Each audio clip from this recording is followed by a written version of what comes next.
അങ്ങനെ ലോക്സഭാ മണ്ഡലമായ വയനാട്ടിലെയും നിയമസഭാ മണ്ഡലമായ ചേലക്കരയിലെയും ഉപതെരഞ്ഞെടുപ്പ് പ്രക്രിയകൾ പൂർത്തിയായി.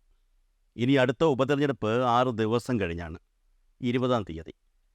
അന്ന് ഈ 3 മണ്ഡലങ്ങളിലും ഏറ്റവും കൂടുതൽ പ്രാധാന്യമുള്ള പാലക്കാട് നിയമസഭാ മണ്ഡലത്തിലെ തിരഞ്ഞെടുപ്പ് നടക്കും. കഴിഞ്ഞ ദിവസം നടന്ന 2 മണ്ഡലങ്ങളിലെ ഉപതെരഞ്ഞെടുപ്പിൽ ചേലക്കരയിൽ മികച്ച പോളിംഗ് നടന്നപ്പോൾ വയനാട്ടിൽ പോളിംഗ് ശതമാനത്തിൽ വൻ ഇടിവാണ് ഉണ്ടായിരിക്കുന്നത്. ചേലക്കരയിലെ പല ബൂത്തുകളിലും വൈകിട്ട് 6 മണി കഴിഞ്ഞിട്ടും വോട്ടർമാരുടെ നീണ്ട നിര കാണാമായിരുന്നു. ഇവർക്ക് ടോക്കൺ നൽകിയാണ് വോട്ടിംഗ് പൂർത്തിയാക്കിയത്. ഒടുവിലത്തെ റിപ്പോർട്ട് അനുസരിച്ച് ചേലക്കരയിൽ 72.51% പോളിംഗ്. അതേസമയം വയനാട്ടിൽ 64.27% പോളിംഗാണ് രേഖപ്പെടുത്തിയിരിക്കുന്നത്. ഇത് കഴിഞ്ഞ തവണത്തേക്കാൾ കുറവാണ്. ചേലക്കര മണ്ഡലത്തിൽ 6 സ്ഥാനാർത്ഥികളാണ് മത്സരരംഗത്തുണ്ടായിരുന്നത്. ചേലക്കരയിൽ ആകെ 2,13,103 വോട്ടർമാരാണ് ഉള്ളത്. 180 പോളിംഗ് ബൂത്തുകളിൽ 3 ഓക്സിലറി ബൂത്തുകളുണ്ട്.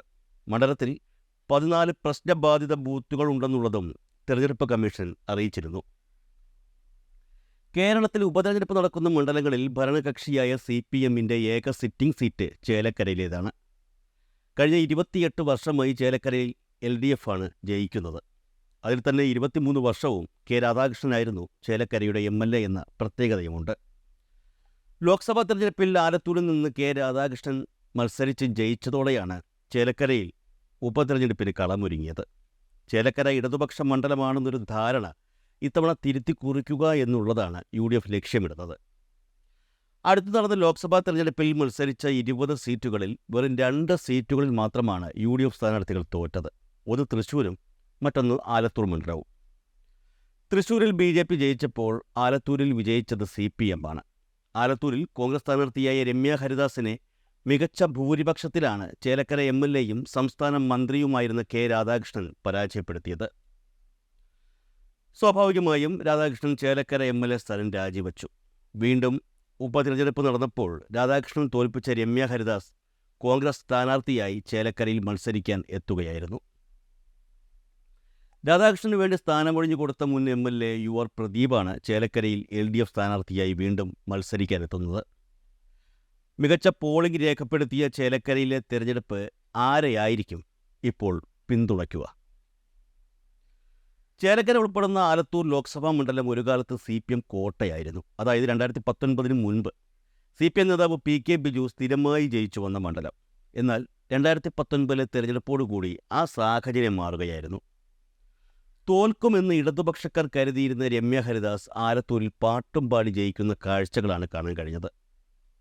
ഞാൻ പറഞ്ഞു വന്നത് ആലത്തൂർ മണ്ഡലത്തിൻ്റെ ആ പഴയകാല ഇടതുപക്ഷ സ്വഭാവം പകർത്തിവച്ചിരിക്കുന്ന നിയമസഭാ മണ്ഡലമാണ് ചേലക്കര എന്ന സംഗതിയാണ്. എങ്ങനെ നോക്കിയാലും ഇടതുപക്ഷത്തിന് ഏറ്റവും കൂടുതൽ വളക്കൂറുള്ള മണ്ണ്. മത്സരിക്കുന്ന ഇടതുപക്ഷ സ്ഥാനാർത്ഥികൾ തന്നെ വിജയിക്കുന്ന ഒരു സാഹചര്യമായിരുന്നു ഇതുവരെ നമ്മൾ ചേലക്കരയിൽ കണ്ടത്. മത്സരിച്ച സ്ഥാനാർത്ഥികളും മിടുക്കർ തന്നെയായിരുന്നു എന്നുള്ള കാര്യം മറക്കുന്നില്ല. ഇക്കഴിഞ്ഞ ലോക്സഭാ തെരഞ്ഞെടുപ്പിൽ വൻ പരാജയമാണ് LDF ഏറ്റുവാങ്ങിയത്. കടുത്ത ഭരണവിരുദ്ധ തരംഗം നിലനിന്ന ഒരു തെരഞ്ഞെടുപ്പായിരുന്നു ലോക്സഭയിലേത്. ഇതേ സാഹചര്യം തന്നെയാണ് ഇപ്പോഴും നിലനിൽക്കുന്നതെങ്കിൽ ചേലക്കരയിൽ വലിയ ഭൂരിപക്ഷത്തിൽ തങ്ങൾ വിജയിക്കുമെന്നാണ് UDF പ്രവർത്തകർ പറയുന്നത്. എന്നാൽ ഞാൻ നേരത്തെ പറഞ്ഞല്ലോ, ചേലക്കര ഒരു ഇടത് അനുകൂല സാഹചര്യം നിലനിൽക്കുന്ന മണ്ഡലമാണ് എന്നാണ് വിശ്വസിക്കപ്പെടുന്നത്. കഴിഞ്ഞ തവണ 40,000-ത്തിലധികം വോട്ടുകൾക്കാണ് രാധാകൃഷ്ണൻ ചേലക്കരയിൽ വിജയിച്ചത്. ഇനി എത്രയൊക്കെ മാറ്റങ്ങൾ ഉണ്ടായാലും ഈ 40,000 വോട്ടുകളെ കവച്ചു വയ്ക്കുന്ന ഒരു മാറ്റം ചേലക്കരയിൽ ഉണ്ടാവില്ല എന്ന് തന്നെയാണ് LDF കരുതുന്നത്. ആ ഒരു വാദത്തിലാണ് LDF-ന്റെ വിജയപ്രതീക്ഷ നിലനിൽക്കുന്നത്. എന്നാൽ 6 മാസങ്ങൾക്ക് മുൻപ് നടന്ന ലോക്സഭാ തെരഞ്ഞെടുപ്പ് CPM-ന്റെ നെഞ്ചിടിപ്പ് കൂട്ടുന്നുണ്ട്. പതിറ്റാണ്ടുകളോളം ചേലക്കരയിൽ നിന്ന് വിജയിച്ചു വന്ന രാധാകൃഷ്ണന് ആ മണ്ഡലത്തിലെ ഓരോ മുക്കും മൂലയും സ്വന്തം നാടിന് തുല്യം തന്നെയായിരുന്നു. ജനകീയനായ സ്ഥാനാർത്ഥിയായിരുന്നിട്ട് കൂടി ലോക്സഭാ തെരഞ്ഞെടുപ്പിൽ രാധാകൃഷ്ണൻ ചേലക്കരയിൽ കാലിടറി. സ്വന്തം മണ്ഡലത്തിലും പഞ്ചായത്തിലും ബൂത്തിലും ആരും പ്രതീക്ഷിക്കാത്ത തിരിച്ചടിയായിരുന്നു രാധാകൃഷ്ണൻ ലഭിച്ചത്. ലോക്സഭാ തെരഞ്ഞെടുപ്പിൽ ചേലക്കര മണ്ഡലത്തിൽ LDF-ന്റെ ലീഡ് വെറും 5,173 ആയിരുന്നു. 3 വർഷം മുമ്പ് 40,000-ത്തിലേറെ ഭൂരിപക്ഷം ലഭിച്ചിടത്തു നിന്നാണ് രാധാകൃഷ്ണൻ ലീഡ് കുത്തനെ ഇടിഞ്ഞത്. മറ്റൊരു ഞെട്ടിക്കുന്ന വസ്തുത കൂടി ഇക്കൂട്ടത്തിൽ പറയേണ്ടതുണ്ട്. രാധാകൃഷ്ണൻ്റെ പഞ്ചായത്തിൽ 367 വോട്ടിന് മുന്നിട്ട് നിന്നത് രമ്യ ഹരിദാസ് ആയിരുന്നു. രാധാകൃഷ്ണന് വോട്ടുള്ള സ്വന്തം ബൂത്തായ തോന്നൂർക്കര AUP സ്കൂളിലെ 75 നമ്പർ ബൂത്തിലും രമ്യയ്ക്കായിരുന്നു ലീഡ്. രമ്യയ്ക്ക് ഇവിടെ 308 വോട്ടുകൾ ലഭിച്ചപ്പോൾ രാധാകൃഷ്ണന് 299 വോട്ടാണ് ലഭിച്ചത്.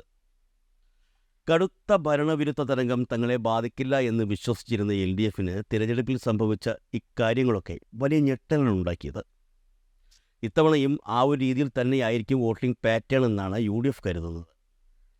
മറ്റൊരു രീതിയിൽ നോക്കിയാൽ ഏതൊരു വ്യക്തിക്കും കണ്ണുമടച്ചു പറയാൻ കഴിയും കേരളത്തിലിപ്പോൾ ഭരണവിരുദ്ധത നിലനിൽക്കുന്നുണ്ട് എന്നുള്ളത്.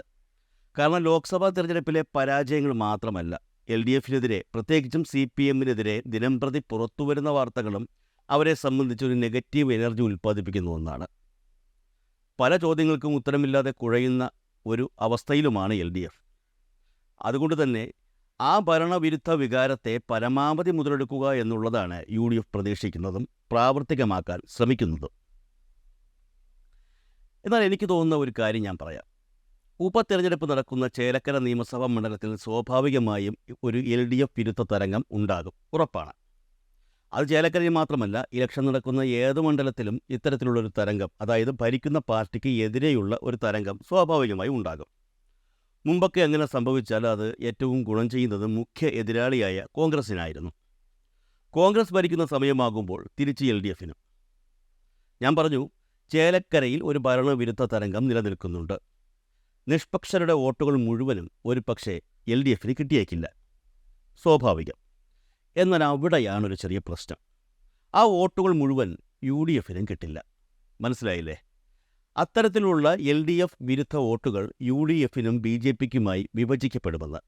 അങ്ങനെ വരുമ്പോൾ സ്വാഭാവികമായും ആ സാഹചര്യം ഏറ്റവും കൂടുതൽ അനുകൂലമാകുന്നത് LDFന് തന്നെയായിരിക്കും. അതുകൊണ്ട് തന്നെയാണ് വീണ്ടും ഉപതെരഞ്ഞെടുപ്പിന് ഒരുങ്ങുമ്പോൾ ഭരണവിരുദ്ധ തരംഗം ഉൾപ്പെടെയുള്ള ഒന്നും ഉപതെരഞ്ഞെടുപ്പിൻ്റെ ഗതി നിർണ്ണയിക്കില്ല എന്ന് രാഷ്ട്രീയ നിരീക്ഷകർ ചിലരെങ്കിലും കരുതുന്നതും. ഒരർത്ഥത്തിൽ നോക്കിയാൽ രാധാകൃഷ്ണനോളം ജനകീയനായ മുൻ MLA ആയ UR പ്രദീപാണ് ചേലക്കരയിലെ LDF സ്ഥാനാർത്ഥി. 2016-21 കാലത്തിൽ MLA ആയിരുന്ന UR പ്രദീപിന് മണ്ഡലത്തിലുള്ള സ്വാധീനം വോട്ടാക്കി മാറ്റാനാകുമെന്നാണ് CPM വൃത്തങ്ങൾ പറയുന്നത്. അതേസമയം ചേലക്കരയുടെ മാറ്റത്തിൻ്റെ ആദ്യ പടിയാണ് ലോക്സഭാ തെരഞ്ഞെടുപ്പിലെ കണക്കുകളെന്നാണ് UDF ക്യാമ്പ് പറയുന്നത്. ചേലക്കര തെരഞ്ഞെടുപ്പ് ഒരു സൂചനയാണെന്നും സ്വന്തം വീട് നിൽക്കുന്ന സ്ഥലത്തു തന്നെ വോട്ടെണ്ണത്തിൽ പിന്നിലേക്ക് പോകുന്നത് LDF സ്ഥാനാർത്ഥിക്ക് ജനപിന്തുണ കുറഞ്ഞതിൻ്റെ മുന്നോടിയാണെന്നുമാണ് കോൺഗ്രസ് പ്രവർത്തകർ ആരോപിക്കുന്നത്. ഉറപ്പായും ഇത്തവണത്തെ തെരഞ്ഞെടുപ്പിൽ രമ്യ ഹരിദാസ് വ്യക്തമായ ലീഡ് നേടി വിജയിക്കുമെന്ന് തന്നെയാണ് UDF പ്രവർത്തകർ കരുതുന്നത്. എന്നാൽ ലോക്സഭാ തെരഞ്ഞെടുപ്പിലെ സാഹചര്യമല്ല ഇപ്പോൾ നിലനിൽക്കുന്നതെന്നും ജനകീയനായ ഒരു ജനപ്രതിനിധി ലോക്സഭയിലേക്ക് പോയതിനെ തുടർന്ന് മറ്റൊരു ജനകീയനായ നേതാവ് സ്ഥാനാർത്ഥിയാകുമ്പോൾ ഉറപ്പായും LDF വിജയിക്കുമെന്നും ഇടതുപക്ഷ പ്രവർത്തകർ ചൂണ്ടിക്കാട്ടുന്നു. ലോക്സഭാ തെരഞ്ഞെടുപ്പിൽ UDFന് അനുകൂലമായ ഒരു കാറ്റ് കേരളത്തിൽ വീശിയടിച്ചെങ്കിലും ആലത്തൂർ മണ്ഡലത്തിൽ രമ്യ ഹരിദാസിന് വലിയ തോൽവി ഏറ്റുവാങ്ങേണ്ടി വന്നു.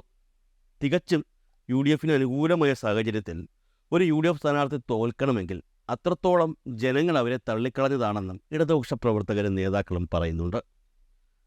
അതുകൊണ്ടൊക്കെ തന്നെയാണ് ഇടതുപക്ഷം ജയിക്കുമെന്നും ഇടതുപക്ഷമേ ജയിക്കുകയുള്ളൂ എന്നും അവർ ഉറപ്പിച്ചു പറയുന്നത്. വോട്ടിംഗ് ശതമാനം വർദ്ധിച്ചത് കോൺഗ്രസിന് അനുകൂലമാകുമെന്ന് തന്നെയാണ് കോൺഗ്രസ് പ്രവർത്തകർ കരുതുന്നത്. എന്നാൽ LDF പറയുന്ന ഒരു വാദത്തിൽ കാര്യമുണ്ടെന്ന് UDF പ്രവർത്തകരും രഹസ്യമായെങ്കിലും സമ്മതിക്കുന്നുണ്ട്. ഇത്രയൊക്കെ UDF അനുകൂല കൊടുങ്കാറ്റ് ആഞ്ഞടിച്ചിട്ടും ആലത്തൂർ മണ്ഡലത്തിൽ രമ്യ ഹരിദാസ് തോറ്റ സംഭവം, ആ ആലത്തൂർ മണ്ഡലത്തിലെ ചേലക്കര നിയമസഭാ മണ്ഡലത്തിൽ ഇത്തവണ LDF അനുകൂലമായൊരു വിജയം തന്നെയായിരിക്കും ഉണ്ടാവുക എന്നാണ് അവർ പറയുന്നത്. എന്നാൽ സംസ്ഥാനത്ത് നിലനിൽക്കുന്ന ഭരണവിരുദ്ധ തരംഗം ചേലക്കരയിൽ പ്രാവർത്തികമാകുമെന്നും ഐക്യജനാധിപത്യ മുന്നണി സ്ഥാനാർത്ഥി വലിയ ഭൂരിപക്ഷത്തിൽ തന്നെ വിജയിക്കും എന്നുമാണ് UDFൻ്റെ ഇപ്പോഴത്തെ പ്രതീക്ഷ.